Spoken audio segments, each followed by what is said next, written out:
મોજમાં રહેવું, મોજમાં રહેવું, મોજમાં રહેવું રે બાવલિયા, મોજમાં રહેવું, મોજમાં.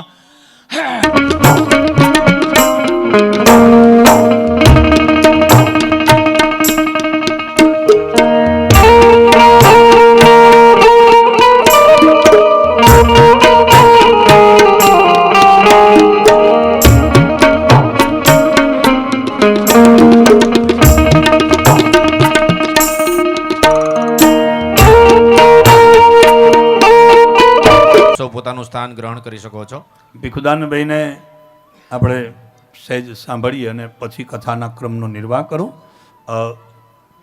કારણ કે હું બાળપણથી ભીખુદાનભાઈની પાસેથી ઘણું બધું સાહિત્ય પણ કથામાં પણ મને પ્રાપ્ત થયું છે. વાંધો નહીં, એમાં તમે તાર બોલો ભીખુદાનભાઈ, ચાલશે બેઠા બેઠા. હા, ચાલુ કરો. હા,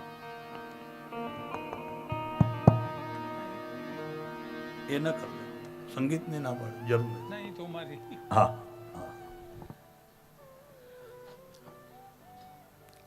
શાંતિકરણ જગભરણ તું ઘણણ ઘણા ભવઘાટ, નમો આદ્ય નારાયણી મારી વિશ્વરૂપ વૈરાટ.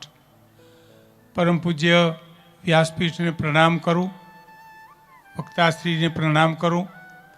આ જે મંડળ આ કાર્ય કરી રહ્યા છે એને પણ હું પ્રણામ કરું છું. વિશેષ તો હવે મારી ઉંમર થઈ ગઈ છે એટલે હું કંઈ બહુ મને યાદ એ રહેતું નથી અને હું બહુ ન્યાય આપી શકતો નથી. પણ પૂજ્ય બાપશ્રીએ વર્ણન કર્યું છે રામાયણનું, અને જે અત્યારે જે આપણે સંભળાવ્યું છે આ બધું એ અદ્ભુત છે. પણ એમના ચરણોમાં, આ તો પૂજ્યપાદ છે, એના ચરણોમાં હું એક મારી ભાવનાની રચના, મને ગમતી એવી રચના એને હું સંભળાવી દઉં. એક તો એક છે સંસ્કૃતિ અને સંસ્કાર. બાપજી, સંસ્કાર અને સંપત્તિ એની બેયની જીવનમાં જરૂર છે, પણ ફેર એટલો છે કે સંસ્કાર હોય ને આ સંપત્તિ આવે, પણ સંપત્તિ હોય ને સંસ્કાર આવે એવું નથી. નો આવ્યા, લંકામાં ઠેઠ સુધી નો આવ્યા. હોનાની હતી, સંસ્કાર નામે મીંડું હતું. એક બીજું, સંસ્કાર અને સંપત્તિ એની વાત છોડો, પણ હું એક તમને એની ભગવાન રામની કૃપા કેવી હોય આપણી ઉપર. રામની આ કથા ચાલે છે એટલે વિશેષ તો હું આપણે બાપજીની જેમ તો આપણે નો ન્યાય આપી શકીએ, પણ મારી રીતે હું ભગવાન રામની એક સ્તુતિ આપણે સામે રજૂ કરી દઉં. બીજું એક મારું બહુ ગીત જાણીતું છે કે મોજમાં રહેવું, મોજમાં રહેવું, મોજમાં રહેવું રે બાવલિયા, મોજમાં રહેવું, મોજમાં રહેવું. એ કો ઓછો કરો જરા, મને સાદું માઇક આપો ને, અમે આમાં બહુ ટેવાયેલા નથી એટલે થોડુંક સંભાળજો. વોલ્યુમ આપજો પણ ઈકો નહીં આપતા. ફરી વાર ગાઉં, ઇન્ટરવ્યુ દેવા જાય ને બીજી વાર ગૌરાવે, હજી ગાઓ એક વાર, હજી બીજી વાર ગાઓ, તો એ આવી એવું થયું ને એમ. પણ હું પૂજ્ય બાપજીના ચરણોમાં મારું મોટી ઉંમરે ઇન્ટરવ્યુ જ આપું છું સાહેબ. અત્યારે હા, રામકથાના વક્તા છે, એની પાસે હું ઇન્ટરવ્યુ આપું છું. મોજમાં રહેવું, મોજમાં રહેવું, મોજમાં રહેવું રે બાવલિયા, મોજમાં રહેવું, મોજમાં રહેવું, મોજમાં રહેવું રે. અને ગોચર લખધણીની ખોજમાં રહેવું રે, મોજમાં રહેવું, મોજમાં રહેવું, મોજમાં રહેવું. એટલે પહેલાં તમને ખુલાસો કરી દઉં, મોજ એટલે ખાણીપીણીની મોજ નથી, સમજી લેજો. મોજ એટલે મારી બહેનો, દીકરીઓ, માતાઓ, વડીલો, મુરબ્બીઓ, યુવાન વર્ગ સમજે મોજમાં રહેવું એટલે વર્તમાનમાં રહેવું છે. આ બહુ મોટી બાપજી આ વાત. જીવન ભૂતકાળમાંય નથી અને જીવન વર્તમાન કાળમાં છે, ભવિષ્યમાંય નથી. જીવન તો વચ્ચે છે.